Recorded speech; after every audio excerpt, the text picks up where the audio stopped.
Mari kita berdoa. Bapa di surga, terima kasih untuk waktu yang selalu Engkau berikan dan senantiasa ada buat kami. Karena kami tahu Tuhan, Engkau selalu ada buat kami. Kami bersyukur pagi ini kami boleh menaikkan puji-pujian dan penyembahan. Sekalipun kami tahu tidak sempurna, tetapi Engkau yang selalu mau menyempurnakan apa yang dapat kami kerjakan. Bapa, tolong kami untuk saat ini kami boleh meneduhkan hati dan pikiran kami. Untuk kami boleh Tuhan mendengar dan merenungkan akan firman-Mu. Biarlah Roh Kudus-Mu sendiri Tuhan yang menerjemahkan setiap perkataan manusia menjadi perkataan yang penuh dengan kuasa ilahi-Mu. Terima kasih Tuhan, berbicaralah dengan hikmat, wahyu dan pengertian yang Kau bukakan atas kami. Terima kasih Bapa, di dalam nama Tuhan Yesus kami berdoa. Amin. Shalom, selamat pagi saudara-saudara yang di tempat ini maupun yang mengikuti streaming. Pagi ini saya ingin share tentang pekerjaan Tuhan yang ajaib ya.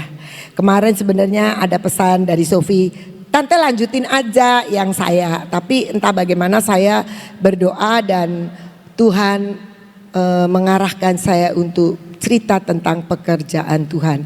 Kita akan buka yang pertama dari Mazmur 92 ayat 5-7. Yang demikian bunyinya.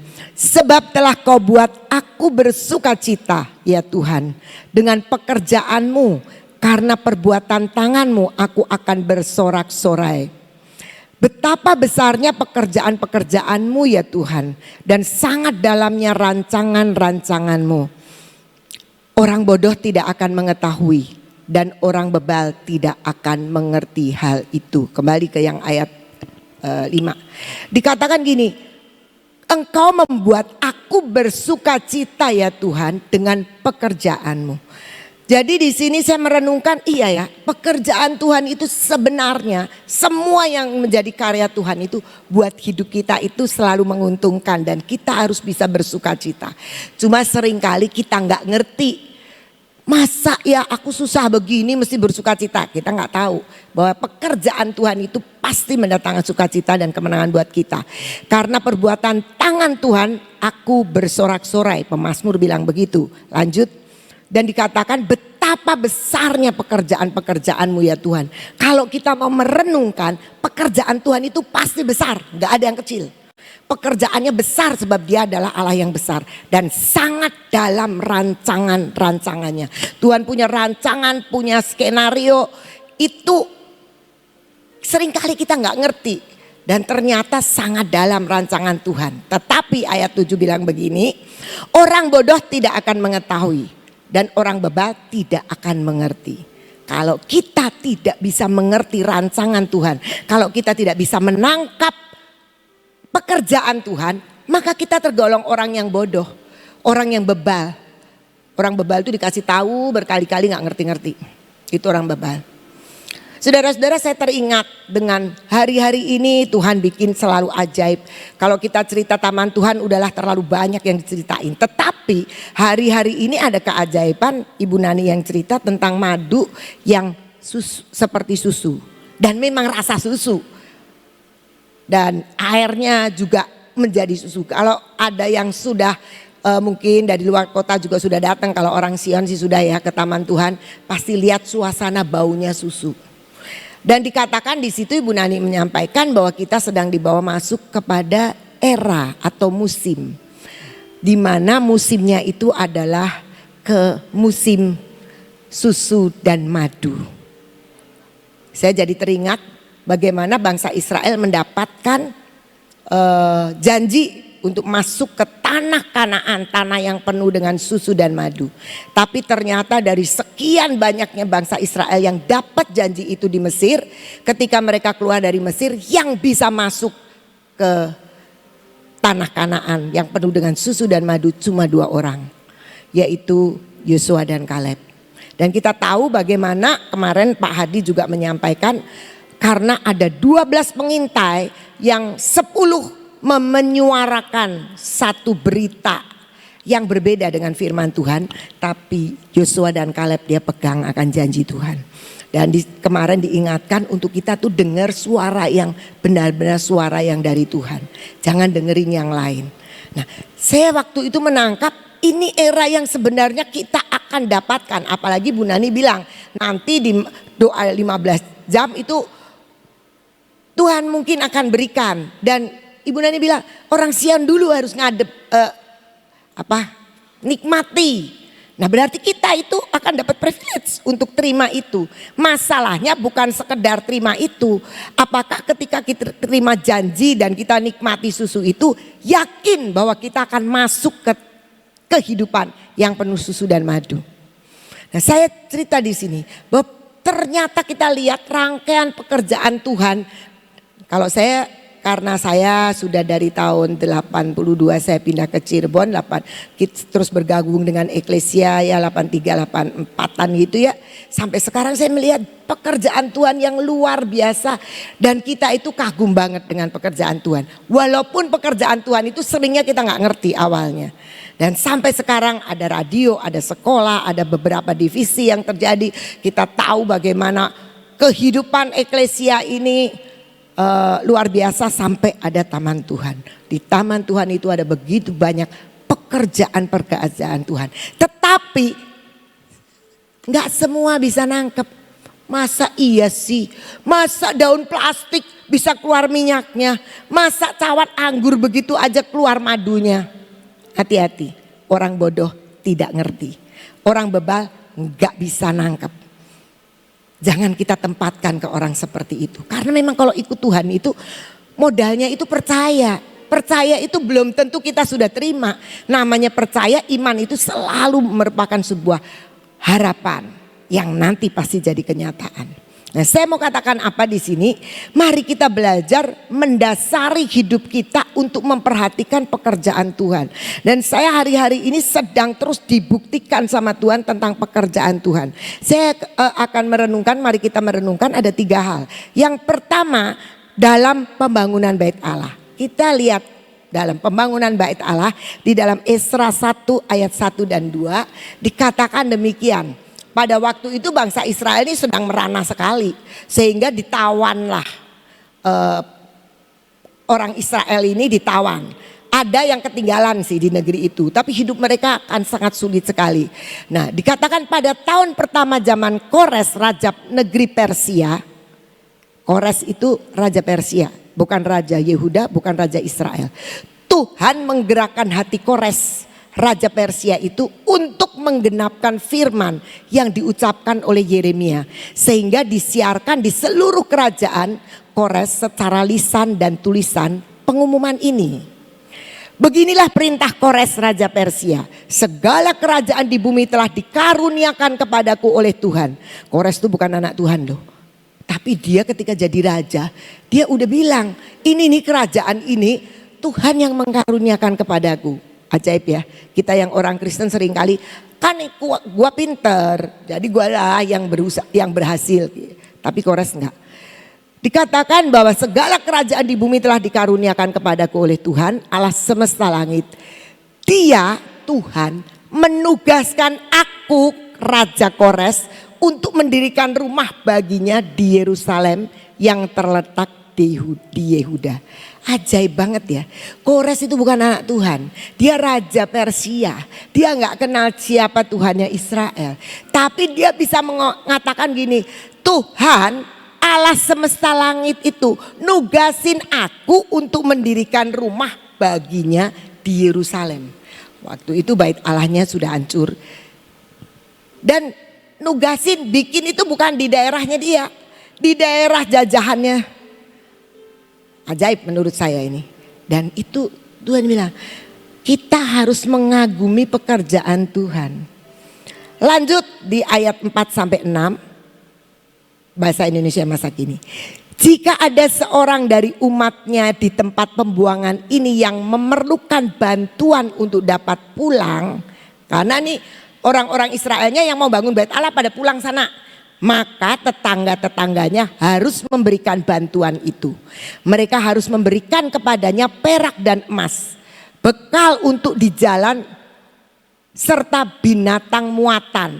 Jadi udah bawa bekal kan susah gotongnya, sekalian binatangnya dikasih. Dan juga persembahan-persembahan untuk rumah Tuhan di Yerusalem. Lanjut. Kemudian para kepala kaum dari suku Yehuda dan Benyamin, para imam dan orang-orang Lewi, dan setiap orang yang hatinya digerakkan oleh Allah berkemas-kemas untuk pulang ke Yerusalem dan membangun kembali rumah Tuhan. Lanjut. Semua tetangga mereka ikut membantu dengan memberikan barang-barang seperti perkakas-perkakas perak dan emas, bekal untuk di jalan, binatang muatan, harta benda lainnya, dan persembahan-persembahan untuk rumah Tuhan. Mestinya ada lanjutannya. Coba yang 7 itu barangkali. Di ayat selanjutnya dikatakan kalau ada orang yang mau nahan rencana Tuhan ini, mereka akan disingkirkan sama Tuhan. Kira-kira ayatnya begitu. Nah, jadi kita bisa melihat di sini aneh sekali pekerjaan Tuhan itu. Mau bangun bait Allah, dia suruhan Raja Persia yang sama sekali bukan bangsa Israel. Dia suruh dan si raja ini bisa nangkep. Aku ini ditugasin loh sama Allah semesta alam. Untuk apa? Untuk mendirikan bait Allah. Jadi dia bilang sama tawanan-tawanan, kamu yang pada mau bangun sana pulang aja, pulang. Terus nanti rakyatku ini akan nyangoni kamu, bawain kamu. Saya bilang pekerjaan Tuhan itu di luar nalar kita, tapi dia bisa lakukan. Banyak orang berpikir bagaimana Tuhan nolong saya, bagaimana Tuhan mengerjakan sesuatu. Saya ini gak pinter, saya gak punya modal, saya gak ngerti apa yang saya lakukan. Tuhan ngerti apa yang dia harus lakukan untuk menolong kita. Tuhan itu bisa memakai siapa saja untuk nolong kita loh. Termasuk Tuhan itu pakai Kores untuk menolong kita. Saya mau sedikit cerita. Kesaksian bagaimana saya tuh melihat pekerjaan Tuhan tuh ajaib banget. Ya karena tiap hari pergumulan saya adalah sekolah, ya saya cerita tentang sekolah. Dalam beberapa bulan ini keuangan sekolah kami ini pendapatan dari orang tua itu sangat menurun. Saya tidak tahu mungkin keadaan ekonomi atau bagaimana, tapi pokoknya terlalu sedikit sehingga sekolah ini sangat sulit untuk, kita kan nggak mungkin kan guru gajinya dipotong, guru gajinya ditunda, itu nggak mungkin. Semua fasilitas sekolah tetap berjalan. Dan saya mengucap syukur Tuhan tetap kerjakan itu semua dengan kami nggak pernah menunda tentang gajian, tidak pernah menunda tentang pembayaran apapun. Gracia lagi penuh kebutuhan juga dengan membayar tanah dan sebagainya. Jadi kami itu benar-benar sebenarnya ngap. Sehingga pada waktu tes kenaikan kelas kemarin, saya juga tidak tahu ya. Karena kami itu merasa ini keuangannya ini udah susah sekali. Akhirnya saya memutuskan bilang sama semua kepala sekolah. Saya bilang yang tidak bayar lunas gak boleh tes. Dan itu kami sebenarnya baru pernah lakukan itu. Kenapa? Biasanya gini, utang 10 juta, asal bawa uang 400.000 aja boleh tes. Tapi utangnya kan jadi numpuk. Nah, kali ini enggak, pokoknya tidak bayar uang, tidak boleh tes. Terus saya tidak mau ketemu sama orang tua. Soalnya kalau ketemu nanti hati ini kan jadi berubah. Jadi saya enggak mau ketemu. Enggak tahu gimana ya. Saya itu bisa seperti itu. Sadis sekali ya menurut orang. Tapi nggak tahu hati saya mengatakan harus berbuat seperti itu. Dan ternyata saya melihat banyak pekerjaan Tuhan yang terjadi. Terima kasih buat Heri, buat Ibu Nani yang care, yang bisa mencari beberapa donatur untuk orang tua gitu. Itu juga menurut saya cara kerja Tuhan yang seperti kalau kita tanda petik ya kebetulan. Kebetulan orangnya datang hari Selasa sebelum saya doa. Jadi saya cerita dan kemudian Ibu Nani bertindak. Heri kemudian ngubungin teman-temannya tertolong. Tapi kan yang tertolong cuma orang yang ketemu saya. Ya sebenarnya saya nggak mau ketemu. Tapi karena pas saya selesai PW ketemu di depan muka. Ya sudah jadinya ketemu lah. Tapi saya mau katakan ya pekerjaan Tuhan itu ajaib. Ada satu orang tua punya tunggakannya 20 juta, 2 anak. Jadi 20 juta, saya juga tidak tahu. Cuma saya bilang begini sama kepala sekolah dan tata usaha. Coba diinventaris semua yang nunggak. Saya bawa tuh tebel. Si Heri bilang, Ci, ini ada yang sudah bantuin, mana yang mana? Lah milihin aja repot, wong banyak. Saya kayak gitu. Tunggu, sabar. Oh, cuma tinggal mencet jempol aja kok susah. Kan harus pakai hikmat. Dia sih ngoceh aja, mengganggu saya Sir Steve dan Miss Lani. Mana daftar orangnya? Tapi ya sudahlah, dibalik itu mau dia ganggu nggak apa-apa lah, yang penting ada donatur dan dia dapat beberapa donatur. Nah, saya mau cerita ini, tiba-tiba ada orang WA saya. Sebenarnya saya nggak kenal, cuma istrinya adalah anak yang dulu orang tuanya pernah aktivis dan sekarang masih beberapa kali juga suka datang. Saya nggak kenal. Dia bilang ini, tante saya ini. Dia bilang saya punya karyawan, anaknya namanya ini dan ini. Dia tidak bisa ikut tes. Boleh tante saya ketemu? Boleh. Saya gitu. Jadi kemarin lah ketemu jam 1. Ketika saya kasih lihat, saya tidak tahu apakah dia sudah tahu. Kayaknya dia belum tahu jumlahnya. Cuma dia bilang begini, istri saya itu bilang loh tante, kayaknya tante tuh gak mungkin loh saklek kayak begitu. Masa sih tega anak sampai gak bisa tes SMP dan SMA. Gak mungkin, tapi kenapa ini bisa jadi begitu? Dia datang. Dan yang ajaib buat saya adalah gini, tante ini orang tua belum genap 2 bulan kerja di saya. Jadi saya sebenarnya tidak tahu sifatnya dia seperti apa. Cuma waktu kemarin itu dia izin untuk pergi ke sekolahan ketemu kepala sekolah. Dia bilang karena anaknya dua-duanya gak bisa ikut tes. Dan kemudian ketika saya pulang saya tanya selesai? Tidak selesai. Kenapa? Karena harus bayar. Walaupun kepala sekolah bilang harus bayar 5 juta. Ya, tapi dia gak punya uang. Dia datang ke sekolahan pun tidak bawa sepeser uang pun. Nah ini kemudian saya ketemu dengan bosnya ini. Dia bilang, tante saya itu belum tahu orangnya. Artinya dia bekerja belum genap 2 bulan. Tapi yang ajaib dia bilang ini. Tapi saya kan tidak mungkin tante membiarkan anaknya itu tidak ikut tes. Kalau dia nggak ikut tes, ini anak pinter nggak sih? Pasti nggak naik ya, kata kepala sekolah. Kalau dia punya nilai hariannya dan tugas-tugasnya antara 90 sampai 100, mungkin dapat 0 pun dia masih naik. Tapi ternyata 2 anak ini nggak mungkin naik kalau nilainya 0 semua. Karena dia hanya menengah aja kepandaiannya. Terus dia bilang begini, bosnya, saya juga tahu sekolah butuh uang untuk operasional. Bagaimana kalau saya yang nyicil sebulan 2 juta? Saya kaget loh. 2 juta. Gak sedikit. Saya tidak tahu gajinya itu berapa. Yang pasti itu adalah karyawan baru. Saya bilang oke. Bikin perjanjian. Mana KTP kamu? Widih. Tante serius banget ya? Ya serius lah, kata saya. Kan saya nagihnya sama kamu. Saya minta KTP, saya bikin. Terus dia bilang, tapi tante, ya saya ngerti. Saya ngerti. Apa coba tante ngerti apa? Kamu takut kan kalau dia keluar, masa kamu yang nanggung utang? Saya akan tulis perjanjiannya. Sepanjang dia sebagai karyawan kamu. Oke, bikinlah. Di atas meterai dia tanda tangan. Bagi saya itu keajaiban. Keajaiban. Saya mau tanya, kalau yang ada di sini saudara-saudara punya karyawan kerja belum genap 2 bulan, berarti baru gajian sekali. Mau bayarin 20 juta? Buat saya itu pekerjaan Tuhan. Dan saya menyaksikan itu sampai pengen nangis. Ketika dia pulang saya bilang, Tuhan, Engkau punya cara membuat hati ini tega-tegaan bisa menumbuhkan orang-orang yang punya peduli.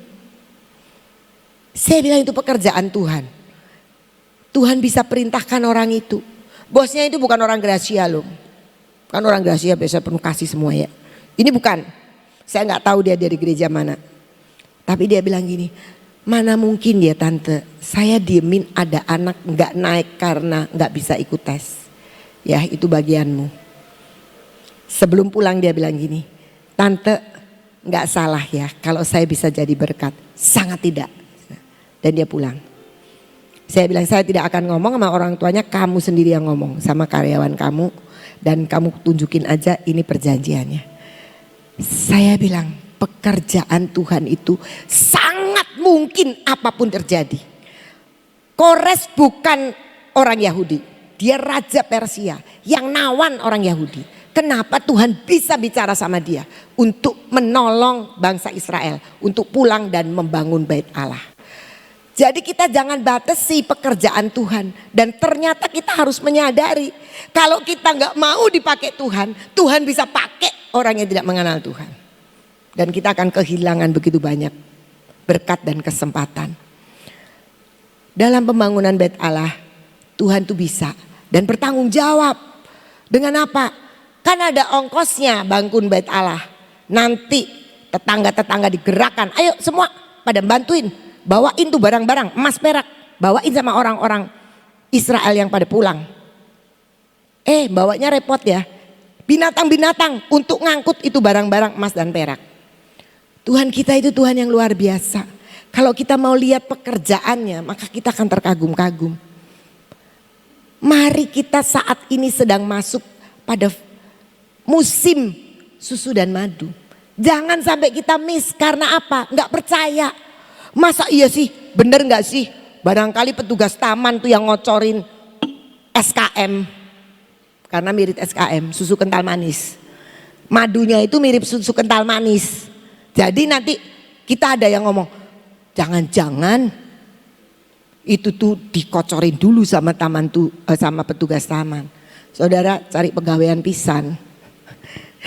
Iya kan? Ngapain kita harus berbuat begitu? Tuhan kita adalah Allah yang ajaib. Kalau kita anak-anak Tuhan tidak mau dipakai, Tuhan bisa pakai Kores. Tuhan bisa pakai orang-orang yang kenal Tuhan. Tuhan bisa pakai orang-orang luar. Mari percaya. Makanya pemazmur bilang, aku bersuka cita, aku bersorak-sorai karena aku lihat pekerjaan Tuhan. Dia adalah orang yang bisa menangkap Tuhan kita bekerja itu selalu ajaib. Dan bisa lakukan segala perkara. Yang kedua kita lihat tentang penyelamatan bangsa. Ester 2 ayat 19 sampai 23. Ini cerita Ester. Selama anak-anak darah dikumpulkan untuk kedua kalinya, Mordekai duduk di pintu gerbang istana raja. Adapun Ester tidak memberitahukan asal-usul dan kebangsaannya seperti diperintahkan kepadanya oleh Mordekai. Sebab Ester tetap berbuat menurut perkataan Mordekai seperti pada waktu ia masih dalam asuhannya. Pada waktu itu ketika Mordekai duduk di pintu gerbang istana raja, sakit hatilah Bigtan dan Teres, dua orang sida-sida raja yang termasuk golongan penjaga pintu. Lalu berikhtiarlah mereka untuk membunuh Raja Ahasveros. Tetapi perkara itu dapat diketahui oleh Mordekai. Lalu diberitahukannya kepada Ester sang ratu dan Ester mempersembahkannya kepada raja atas nama Mordekai. Perkara itu diperiksa dan ternyata benar. Maka kedua orang itu disulakan pada tiang. Dan peristiwa itu dituliskan di dalam kitab sejarah di hadapan raja.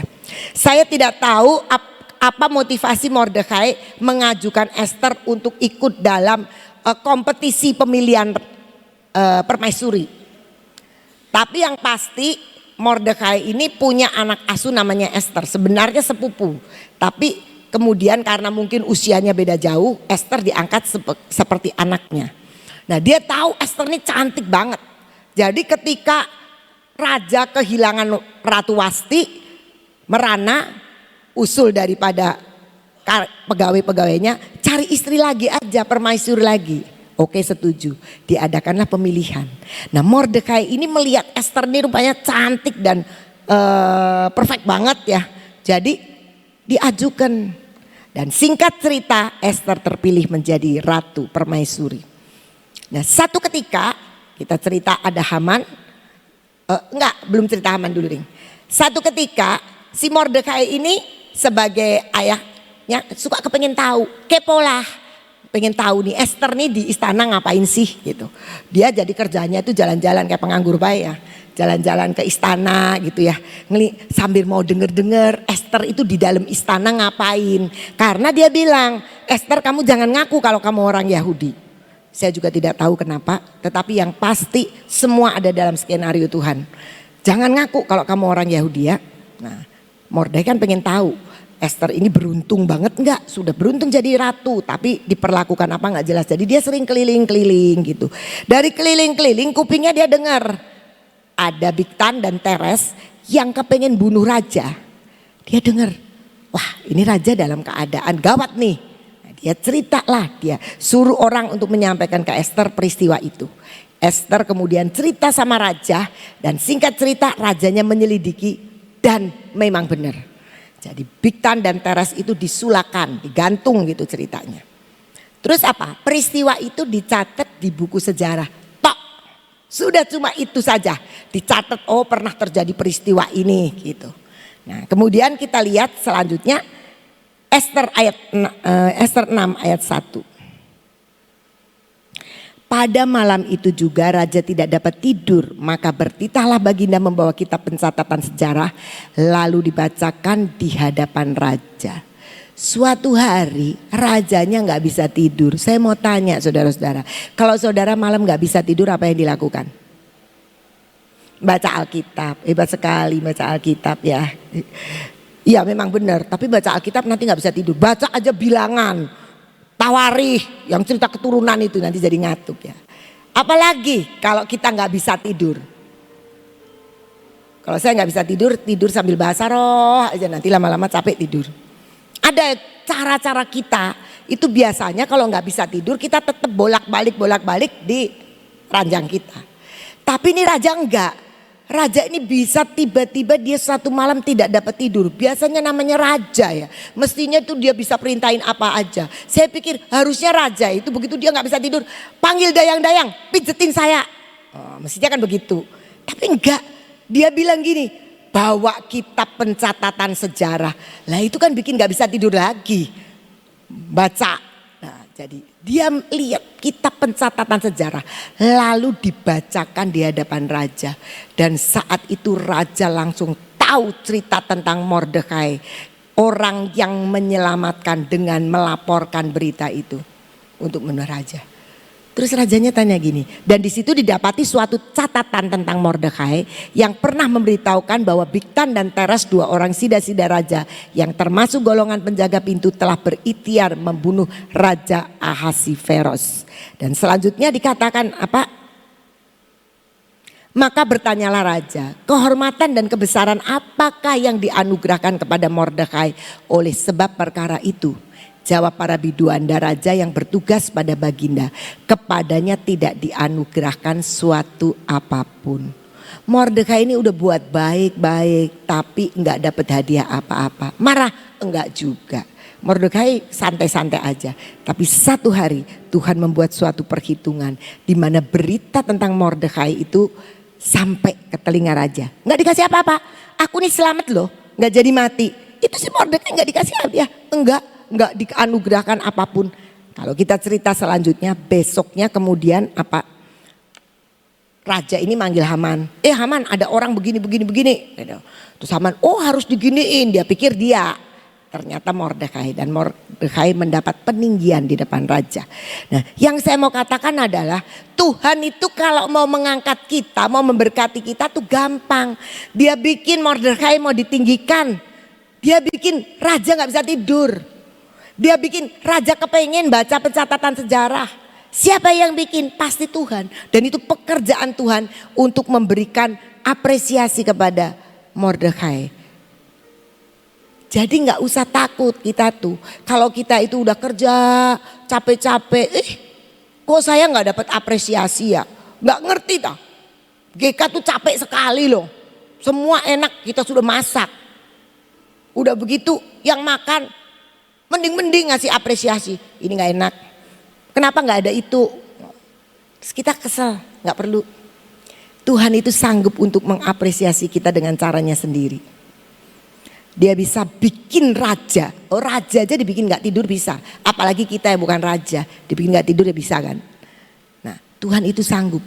Di sini kita bisa melihat bahwa Tuhan itu bisa memplanningkan segala cara dengan caranya sendiri. Esther 4 ayat 15 sampai 17. Ketika kemudian bangsa Israel itu terancam untuk dibunuh, Maka Ester menyuruh menyampaikan jawab ini kepada Mordekai. Pergilah, kumpulkanlah semua orang Yahudi yang terdapat di Susan dan berpuasalah untuk aku.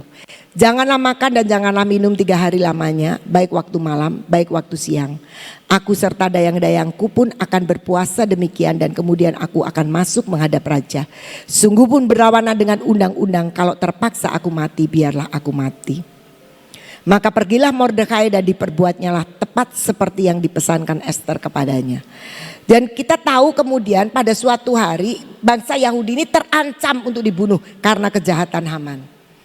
Mordekai bilang gini, Ester, karena Mordekai ini pakai kain kabung, jadi ada yang ngomong itu pamanmu itu papahmu itu, papa angkatmu itu, nggak boleh ke istana tuh pakai kain kabung.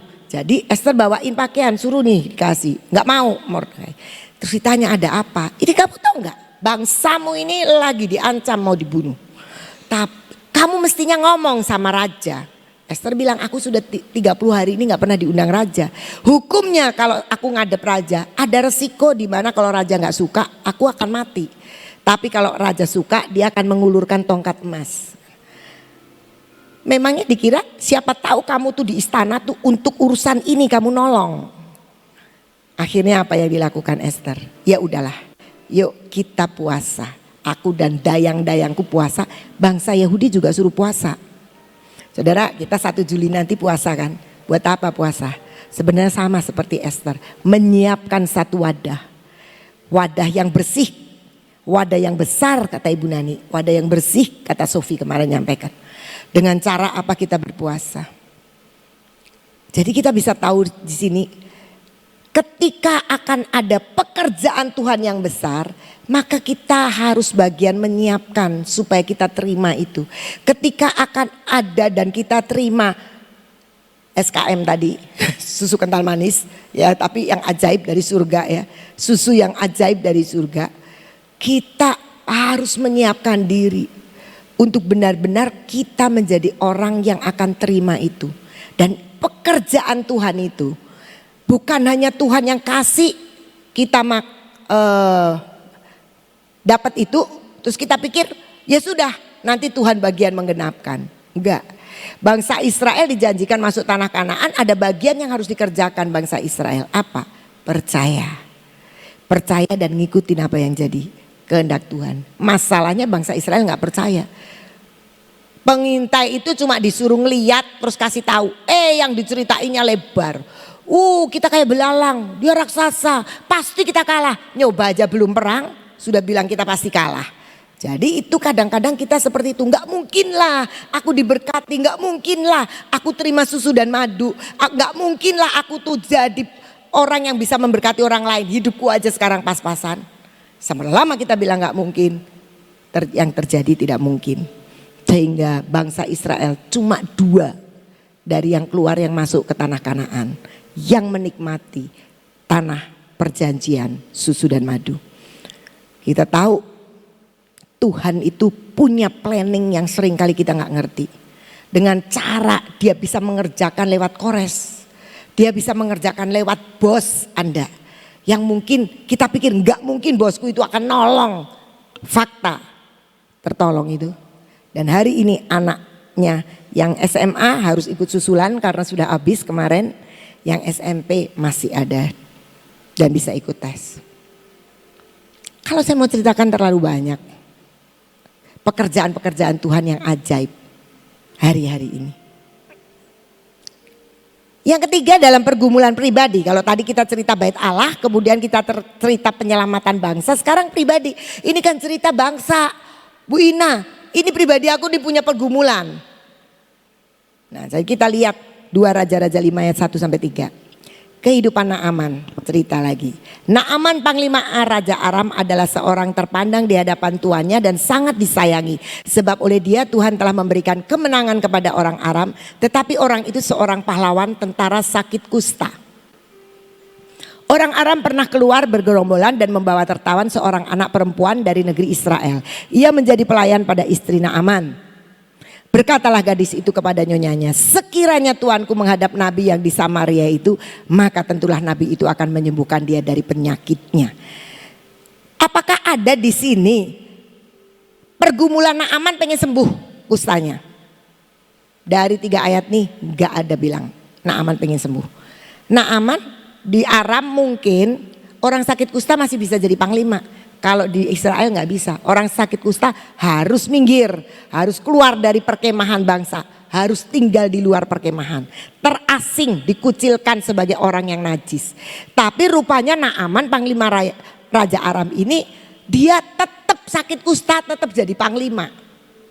Jadi mungkin dia gak terlalu bergumul dengan sakit kustanya. Ya aku tetap itu, dan menang terus lagi dikatakan. Jadi dia pikir ya sudah berjalan. Mungkin sih dia pergi ke orang-orang pinternya Aram ya, tapi gak sembuh. Jadi ya sudahlah berjalan aja. Kata raja ya dia menang terus, udah aja biarin dia sakit kusta. Tidak ada tanda-tanda itu menjadi sebuah pergumulannya Naaman untuk sembuh. Tapi tiba-tiba ada seorang gadis yang jadi tawanan. Dia cerita, kalau saja tuanku ini ada di Samaria, tentu di sana ada nabi yang bisa menyembuhkan sakit. Pengen sembuh nggak? Pasti pengen sembuh. Cuma tidak terlihat di situ pergumulannya. Jadi kita ngelihat di sini Naaman bukan anak Tuhan. Dia enggak ngotot-ngotot banget untuk sembuh. Tuhan memberikan berita bahwa dia bisa sembuh. Apalagi kita yang anak Tuhan, yang sudah tahu ditebus dengan darah Yesus. Pastinya Tuhan itu sudah punya pikiran dan punya rencana untuk menolong kita. Walaupun mungkin kita enggak sempat berdoa. Hebat sekali. Dan apa yang dikerjakan kemudian kita lihat 2 Raja-Raja 5 ayat 10 sampai 18. Elisa menyuruh seorang suruhan. Jadi ini Naamannya ini udah datang ke raja. Rajanya bilang waduh ini sih pasti punya itikat jelek. Singkat cerita dia ketemu ke rumahnya Naaman. Elisa menyuruh seorang suruhan kepadanya mengatakan, pergilah mandi 7 kali dalam sungai Yordan, maka tubuhmu akan pulih kembali sehingga engkau menjadi tahir.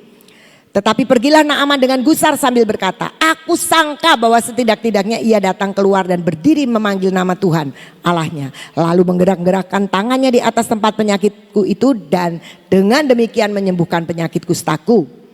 Bukankah Abana dan Parpar sungai-sungai Damsyik lebih baik dari segala sungai di Israel?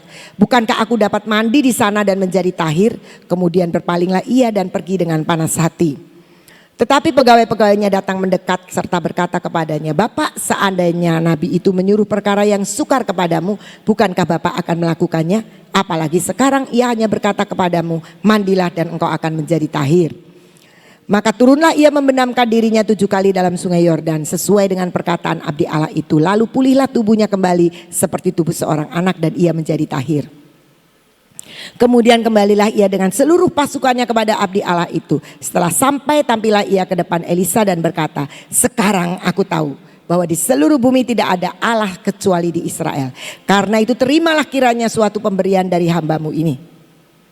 Tetapi Elisa menjawab, demi Tuhan yang hidup yang di hadapannya aku menjadi pelayan. Sesungguhnya aku tidak akan menerima apa-apa. Dan walaupun Naaman mendesaknya supaya menerima sesuatu, ia tetap menolak. Akhirnya berkatalah Naaman, jikalau demikian biarlah diberikan kepada hambamu ini tanah sebanyak muatan sepasang bagal. Sebab hambamu ini tidak lagi akan mempersembahkan korban bakaran atau korban sembelihan kepada Allah lain kecuali kepada Tuhan. Dan kiranya Tuhan mengampuni hambamu ini dalam perkara yang berikut. Apabila tuanku masuk ke kuil Rimon untuk sujud menyembah di sana dan aku menjadi pengapitnya sehingga aku harus ikut sujud menyembah dalam kuil Rimon itu, kiranya Tuhan mengampuni hambamu ini dalam hal itu. Kenapa Tuhan punya cara menyembuhkan Naaman dengan cara seperti itu? Naaman ini panglima yang ditakuti banyak orang. Dia petinggi. Jadi sudah biasa orang hormat sama dia. Ketika dia datang dan dia ketemu tempat Elisa, Elisa keluar aja enggak. Pergi sana mandi 7 kali dalam sungai Yordan, kamu bakal pulih. Itu gengsinya Naaman langsung ditendang sama Elisa. Hei, aku ini di mana-mana dihormati. Aku datang, boro-boro kamu ketemu. Aku suruh mandi ke sungai yang kotor itu. Enak aja, nggak ada tak hormatnya kamu sama aku sedikit pun. Kira-kira seperti itu. Dia kesel banget karena dia pikir dia akan disambut, dia akan diapresiasi, dia akan dihormati, tapi tidak. Untungnya Naaman ini punya karyawan kaki tangan yang ngomong, udahlah Tuan, daripada sakit kusta loh. Ini kan gampang. Oh, di sana sungai ada yang lebih bersih, sungai Parpar lebih bersih.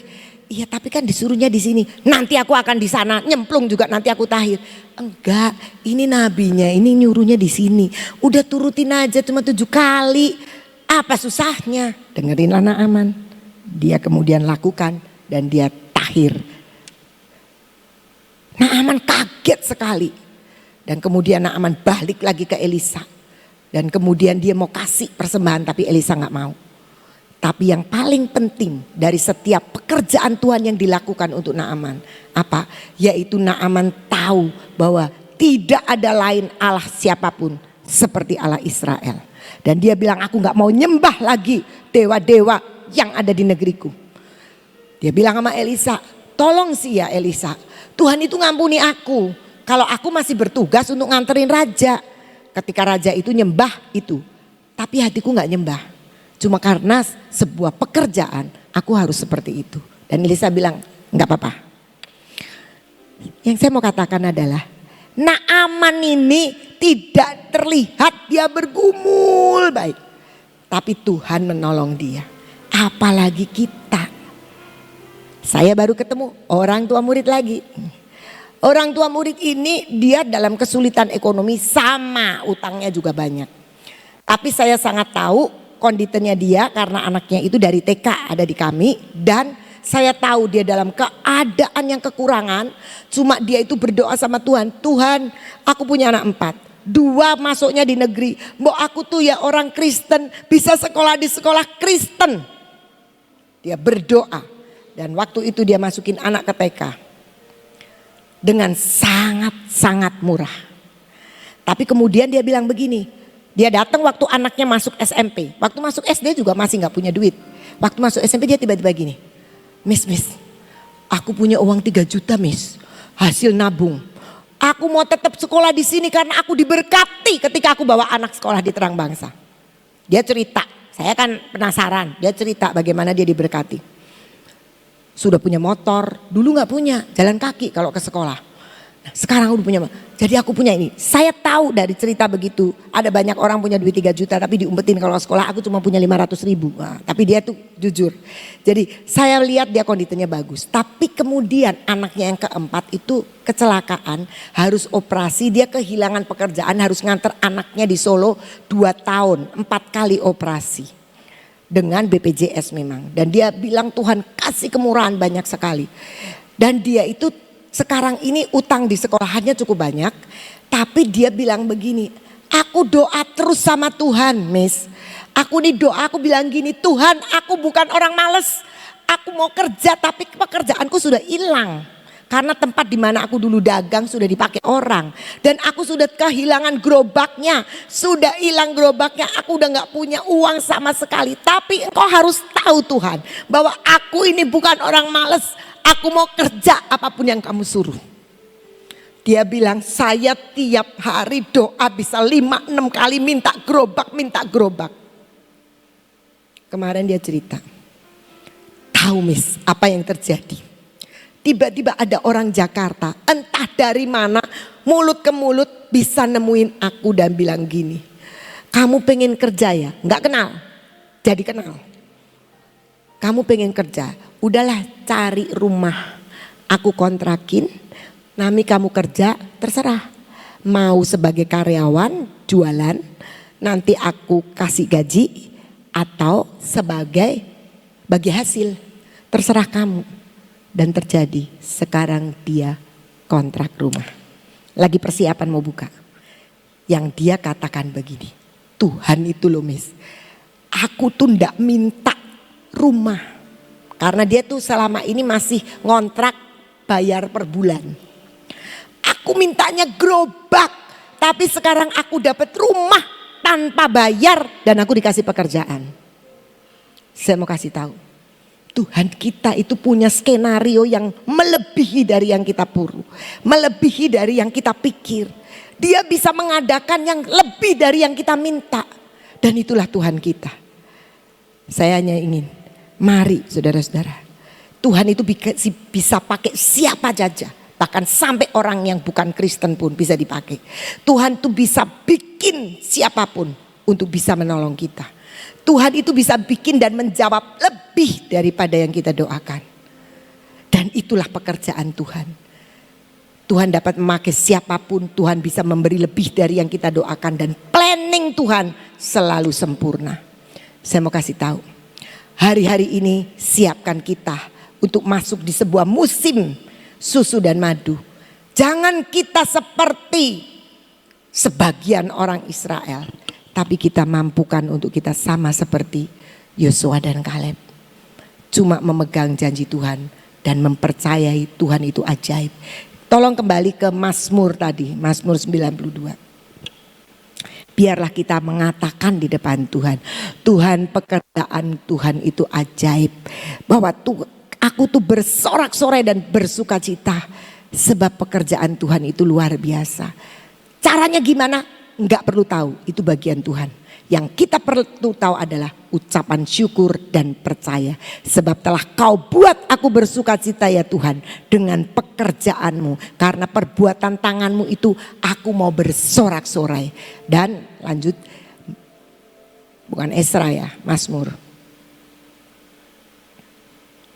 Betapa besarnya pekerjaan-pekerjaanmu ya Tuhan, dan sangat dalam rancanganmu. Karena sangat dalam tidak perlu kita tahu, yang perlu kita percaya. Dan jangan sekali-kali kita jadi orang bodoh, kita jadi orang bebal yang sudah Tuhan sodorkan semua yang hebat dan luar biasa seperti yang ada di taman Tuhan, kita nggak percaya. Orang bodoh tidak akan mengetahui rahasia dan kebesaran Tuhan kita. Orang bebal gak akan ngerti. Wow, mau diceritain sampai kita nggak percaya. Biarkan yang tidak percaya. Tapi mari kita percaya yang kita ada di tempat ini. Itu sharing saya. Tuhan Yesus memberkati. Luar biasa ya pekerjaan Tuhan. Jadi apa yang harus kita lakukan? Kesimpulannya ya buat saudara dan saya. Minta sama Tuhan cara berpikir kita diubahkan. Ya, kalau saudara dan saya sudah mendengar akan pekerjaan Tuhan yang luar biasa, sudah diterangkan panjang lebar sama Ibu Ina, saudara jangan merasakan begini. Terima kasih Tuhan, aku mau ngalami, sudah selesai. Tidak. Selama jalan pikiranmu tidak berubah, engkau nggak akan dapat menikmati. Nah, minta sama Tuhan, Tuhan, ubahkan cara pikirku ini loh. Ya. Kalau saya mendengar akan semua yang engkau ceritakan pada hari ini ya Tuhan, aku tahu itu firman-Mu dan aku percaya itu benar. Tapi jangan pikiranku merasakan, ya itu kan untuk orang lain, ya itu kan untuk yang ini. Aku kok enggak. Aku sampai sekarang begini-begini terus. Ya. Kesukaran demi kesukaran. Ya. Nah, itu cara pikir yang salah. Ya. Jadi kita harus nangkap apa yang pekerjaan Tuhan yang terjadi di tempat ini, minta supaya pikiran kita diubahkan. Caranya bagaimana? Tuhan, buat aku pikiranku diubah. Tadi dikatakan dalam Mazmur, bersyukur, berterima kasih, percaya bahwa Tuhan itu punya skenario. Tadi cerita tentang Mordekai, direka-reka, kok bisa? Jangan punya pikiran gini, lah itu kan Mordekai, aku kan enggak. Pikiran itu salah saudara. Ya, jadi pikiran kita harus dirubah dan mengatakan Tuhan, buat aku ngalami, ya. Buat pikiranku ini berubah Tuhan. Percaya penuh. Memang aku saat ini ngalami seperti ini, tapi engkau sedang buat skenario buat saya. Gitu loh. Ya, jangan ngomong, lah itu orang lain. Iya itu kok begitu, itu sekolahan kok diberkati. Ya kemungkinan Ibu Inanya baik ya. Aku nggak bisa seperti itu. Bodoh. Ya.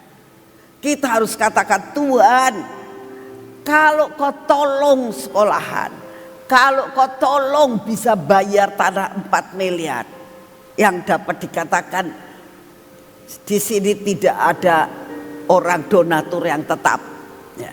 Tetapi ya, bisa terjadi. Buat aku ngalami, imanku ditarik Tuhan, di stretch Tuhan sampai aku ngalami.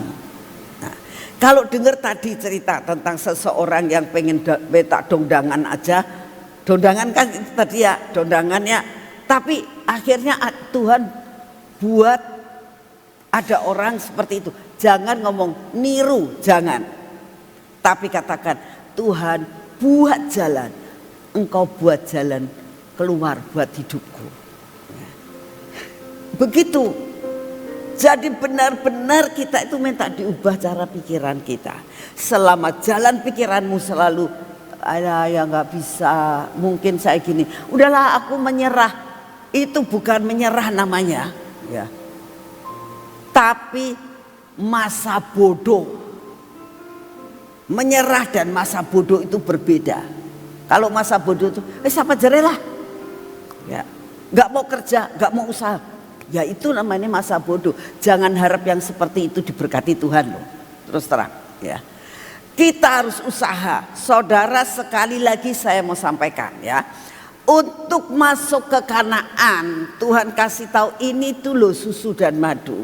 Tapi tanah Kanaan sudah dikatakan, tanah Kanaan itu bukan tanah kosong, ya. Kemarin Luki juga cerita dan juga Pak Petrus juga ngomong, Kanaan itu banyak suku enak yang tinggi-tinggi gede, banyak penduduknya yang harus diperangi. Itu hidup kita. Sampai mengalami itu harus perlu ada yang dikerat. Makanya dibutuhkan kita puasa, menyiapkan wadah yang besar dan bersih. Semua suku-suku hidup kita yang ada di Kanaan itu dihancurkan menjadi yang besar. Terima wadah yang besar, diisi dengan madu dan susu, baru nikmat, ya, jelas ya. Saya akan ulangi ini berkali-kali sebelum kita tanggal 1, supaya kita itu minta diubahkan cara berpikir kita, bisa menikmati. Amin. Yuk kita doa. Bapa, terima kasih, firman-Mu terus didengung-dengungkan Tuhan. Tapi kami tahu kalau kami tidak meresponi, tetap kami tidak bisa menikmati. Dan itu sangat menyedihkan Tuhan. Sangat menyedihkan. Itu seperti bahwa Engkau sudah menyediakan segala sesuatu, tapi kami mati di tempat itu dan tidak menikmati apa-apa. Tuhan, kami sangat merindukan. Jangan sampai kami seperti ayam mati di lumbung padi. Semua sudah disediakan tapi ayamnya mati gak mau makan. Tuhan, tolong kami. Tolong kami. Biar apa yang Kau sediakan buat tempat ini kami bisa menikmati. Inilah doa yang kami naikkan di hadapan-Mu. Tolong Tuhan, bawa kami, ubahkan cara berpikir kami Tuhan. Buat kami meresponi baik yang ada di tempat ini maupun yang ada hari ini streaming, maupun nanti yang mendengar di YouTube. Tuhan, buat kami semua mengalami. Terima kasih untuk semuanya. Pagi ini pun kami mau menyerahkan akan semua yang saat ini sedang dipersiapkan oleh negara kami. Kami juga berdoa Tuhan, kalau kami melihat jalan-jalan, toko-toko yang ada di kota kami Tuhan. Sedih sekali karena setiap toko yang tutup banyak dan digambar-gambar perkara-perkara yang tidak baik. Sehingga kota kami ini kelihatan kumuh Tuhan. Kami minta anugerah-Mu, beri seorang pemimpin yang baru untuk kota ini. Beri seorang wali kota yang cinta kepada-Mu.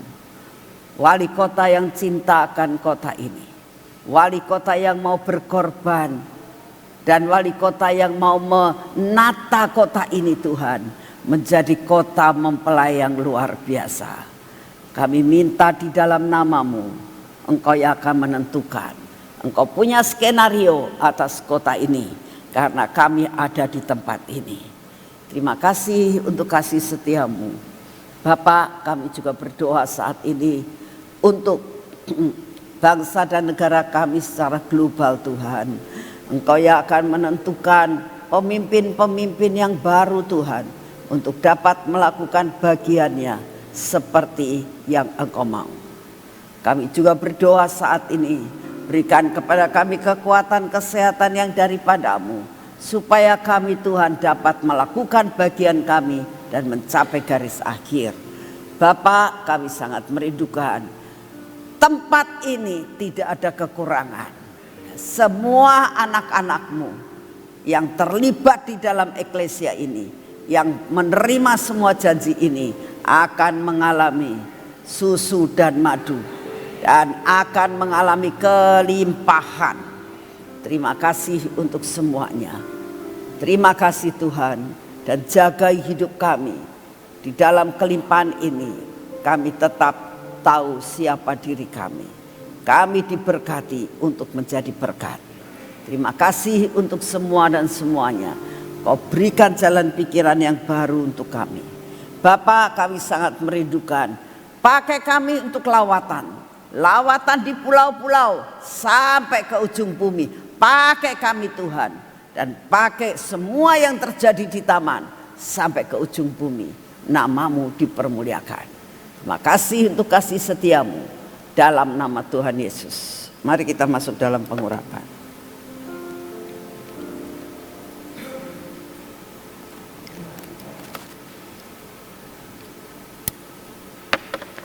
Dalam nama Tuhan Yesus. Pengurapan minyak belenggu cinta ini Tuhan, buat menguasai akan seluruh hidup kami. Menguasai mata kami, telinga kami, bibir, mulut kami, dan hati kami. Lakukan seperti yang Engkau mau Tuhan. Buang semua yang tidak baik dalam hidup kami, supaya kami terus masuk di dalam kemenangan demi kemenangan. Hidup di dalam belenggu cinta-Mu. Berkati tangan kami dan kaki kami Tuhan. Biarlah hari ini perjalanan kami menjadi berhasil. Apa yang kami kerjakan mendatangkan berkat. Semua yang Kau jatahkan kepada kami terima dengan utuh hari ini. Di dalam nama Tuhan Yesus. Amin. Selamat pagi, Tuhan memberkati saudara semuanya.